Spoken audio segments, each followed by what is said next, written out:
So hi guys. So now we will be solving uh, quadrantal to azimuthal and azimuthal to quadrantal. So how do we solve this? So ang una na to buhaton is to read the given. So natay north 67 east, dipping 45 northwest. So kanatong strike mo natong deep angle and deep direction. So how will we turn this into azimuthal? Okay. So first, mag-plot ta og Cartesian plane like that. Then, we will plot the given strike.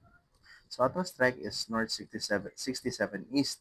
So, from north to east. So, mag-plot tag 67. Let's say 67 ni. Assume lang na to This is 67. Then, we will also extend it pababa. So, this is 67. This is 67 also. So, nanatay duha. North 67 east and south 67 east. Karon, how would we know kung asa ang atong gamiton for azimuthal? Kay, di ba, pag azimuthal, if kanina strike atong gamiton, as is siya nga 67. Pero pag kani, ang gamiton nato, may mo siyang, wait lang, asang calculator.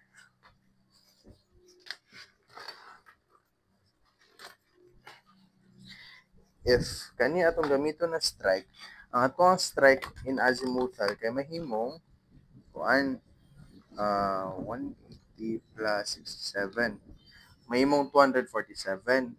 Kay, syempre, this is 180 plus 67. So, mahimo siyang 247. So, asa sa duha ang atong gamitan na strike? Para may balaan nato kung kaniba or kanina strike ang atong gamiton, we will base it on the deep direction of our dip. So, since it is northwest, ibig sabihin, ang kanyang dip is going northwest. So, papunta dito. So, this is the deep direction. Now, what strike correlates with this? Ay, wait lang. What strike uh, correlates with this deep direction? Diba? So, we use right-hand rule. So, if we use right-hand rule, this is the strike, this is the dip. If we use that, kanina strike ang naga-correlate. Okay, since we follow right-hand rule, this is the strike, this is the strike, this is the dip. So, mo, angay siya. Eh, kung dirita, dapat, kung kanina strike atong gamiton, dapat ang given is southeast. Pero since northwest man, so ang gamiton nato is this one. So, since kani ang atong gamiton, we will now turn it into azimuthal. So, di ba 67 man eh. So, we count 90, 180. Plus 67, we have, ilagay ito, plus 67, 247 degrees. Tapos, ang atong deep angle as is lang. Okay? Next problem. North 79 west, 67 southwest. So, always, ang first nato na buhaton is our Cartesian plane. After our Cartesian plane, we will plot the strike first. So, according to this, 79 from north to west. So, north 79 west. So, we will plot 79 so mga nadere. Let's assume na nadere. Kana ang atong strike. Nanatay 79 here and 79 here. Diba? Now, so, atong strike, duha na. North 79 west and south 79 west. Karon, asa ang atuang gamiton nga strike na mag-correspond sa atong true dip direction? Southwest? Southwest. 'Di ba? Southwest ang atong given. So, according sa given, nasa southwest atong true dip direction. So, dapat na dire. So, unsa na strike ang mag-correspond sa atong true dip direction. Pag mag-follow tag right hand rule, kung i-follow na to ang right hand rule, no? Kung mag right hand rule ta diri sa north 79 west, ana, di ba ang iyahang dip is padulong northwest. I'm northwest, northeast. Pero, if mag right hand rule ta diri sa south 79 west, di ba? Padulong sa southwest ang atuang dip. So, ibig sabihin na, ang gamiton na nato na strike is kaning south 79 west. So, always remember, ang gamiton nato na strike is ang mag-correspond sa imuhang true dip direction na given. So, since kani atong gamiton, we will subtract 79 from 180 kay kani man no 180 man na may 79 dire. So subtract na to 180 para makuha na to na bilin dire. So 180 minus 79, we have 101. So ibig sabihin kani 101 ani. So atong strike ani is 101. And our dip is as is lang. Gets? Now, number 3. Okay, number 3. North 15 east and 30 northwest. So, atong ang strike is north 15 east. So, from north, 15 degrees padulong east. So, let's say na dire. Hindi siya perfect. So, nanatay 15 diri and nanatay 15 diri This is the north 15 east and south 15 west.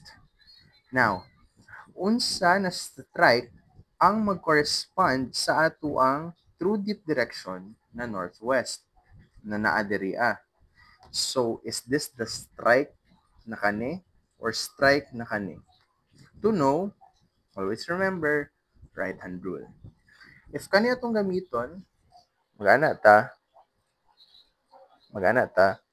ang iyahang dip direction padulong diri, which is southeast. So, diri siya pwede. So, atong gamiton is this one. Kaya pag gamiton na ito nag right hand rule, padulong northwest ang ato ang true dip direction. So, ibig sabihin, ang gagamitin natin na strike is this one. So, how do we convert that? Since this is 180 already, mag-add lang taog 15. So, 180 plus 15 is 195, I think. 185. So, mauna na atong strike at atong dip as is lang. Okay? And our fourth, we have north 75 west, 28 southwest. So, always remember, partition plane from north to west daw. So, mag-measure daw to 75 degrees from north padulong sa west. So, let's say, mga naana dire. Now, this is 75 and this is 75. Wala na. This is 75. So, this is north 75 west and this is south 75 east. Karon. To know, dapat makabaluta unsa na strike ang mag-correspond sa southwest na true dip. Is it the strike na kani or strike na kani? So always remember right hand rule. Pag diri ata, ana di ba? So asa padulong? Padulong siya southwest, which is naga-correspond. So atong gamiton is this strike, the south 75 east. Pag makuha na nato, i-convert na nato siya in azimuthal. So, since this is 75, right? Mag-subtract lang tag 180. Okay, since this is 180 already, minusan na tag 75 para makuha nato ni na value. So, 180 minus 75 is 105. So from that, makuha na nato atong strike, which is 105. And our true dip is 28 degrees. And for our last, ay wala space. Okay, extra lang man na picture. So, dire na lang ako i-plot, okay? We have north 55 east. So, mga naa dire. Ana. Now, we have 55 and 55. North 55 east, south 55 west. Now, para makabalutawan sa na-strike atong gamiton, always use right-hand rule. So, since ang given nato is southeast, dapat atong true dip, ang strike na gamiton nato is na true dip na southeast. So, if kani atong gamiton, right-hand rule, di ba? Northwest. So, dili kani atong gamiton. Kani. Kaya pa mag right-hand rule ta, padulong southeast ang iyang true dip direction. Paana siya? So, since wala naman siya na-exceed sa 90, as is na siya. So, 55 degrees, 45 ang azimuthal. Okay? That's it.